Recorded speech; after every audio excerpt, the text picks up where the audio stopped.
How's it going? I'm good. How are you? Diego Rodriguez Justin here Clark. with Nice to Yanmar meet you. today. Yes, sir. I'm liking the Cal Poly already. Yes, I don't know sir, if your associates told you or not, but I am actually a Cal Poly alum. Really? Yeah, graduated in 2020. Feels like yesterday, but it's been a long time. Hey. I'm happy to be back here, Yes, sir. and a little less so that I never actually got to take some agricultural classes. I know that, they looked fun, right? Aside from I studied business, but that's something I regret. But just being in this industry for this short amount of time, I've really gained a perspective on just how important agriculture as an industry is. And with that said, for the students in this sale that I want to pitch to you today, I have a wholehearted enthusiasm that the Yanmar name is gonna help. It's gonna help Cal Poly more so than John Deere, maybe. That'd be great. Yeah, That'd be a few minutes of fantastic. your time to Yes, my sir, pitch of course. out.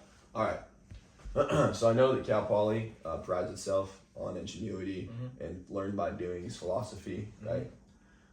So what Yanmar brings to the table, especially hitting those points, is that it's versatile. So not to say that equipment doesn't go out of, it expires, right? It depreciates, it's obvious, but with the tractors and the tractors industry, what's most important is its durability, especially with students learning on them. Yeah. And like I said, versatility and overall compactability.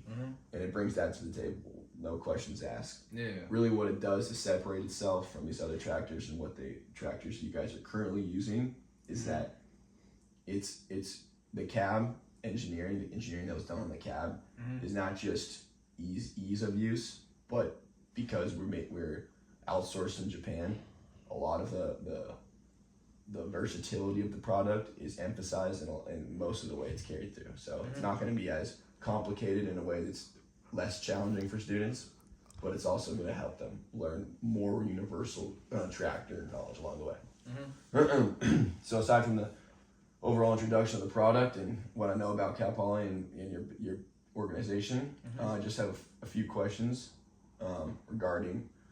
I'm sure you have questions, but I'm not sure. Yeah. So you guys are operating on soil. Unfortunately, I never got to take those classes, but from the research I've done, it can handle different terrains and weather conditions. But I just wondered what kind of aspects you were looking at there. I mean, we definitely need something that's built for durability. That's the most important thing. We need something that performs, in kind of wet, dry, or kind of like hilly landscapes. Just around San Luis Obispo. Right. Like I said, the Yanmar 347 is top of the line in ordeals in terms of all terrains. It handles well completely, and it's less so about the tractor as its fuel efficiency backs up being able to handle those terrains for a longer amount of time for less money. Yes, sir.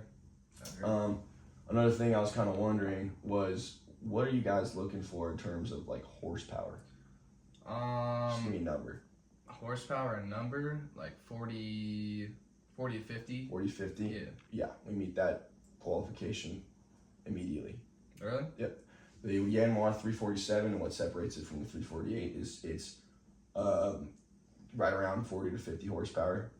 That's great. In between, I want to say 60s for the bigger models, but what makes the Yanmar more specific to students is that it's actually it has enough power to do the jobs it needs to. With 40 to 50 being met right in that requirement. That'd be great. Yeah. Just some clarifying questions in. What are kind of for some frustrations, that you might experience with the tractors you currently have? I mean, we just need something that's consistent. We're looking for something consistent. A lot of our stuff's breaking down fast. Key.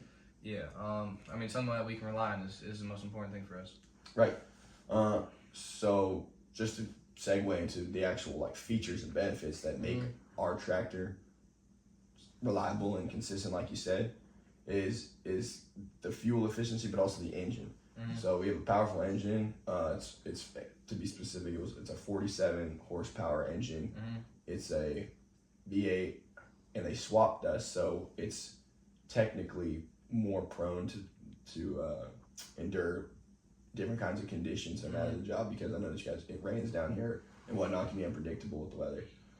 So the engine and the comfortable cab, like I talked on earlier, are really what make it a reliable piece of machinery. If you can bring us something that's more reliable, that's all we're looking for. I mean, right now we have something that's not we can't rely on it. I mean, it's that simple. So you Yeah. bring us that. That's that simple. Okay, well then, if that's the only thing that you had, the only requirement looking for, We can I could definitely continue on and on and on. But I think the truth is, are you interested in this I'm wholesale interested. purchase? I mean, I'm very interested. All right. Of course. If you ever had any more questions, I would definitely I be just calling you wanted soon. Yes, come here, for sure. introduce myself, get you For sure. the details on it. For sure. Justin, it was nice to meet you, man. You too, man. Good meeting you. Track, keep on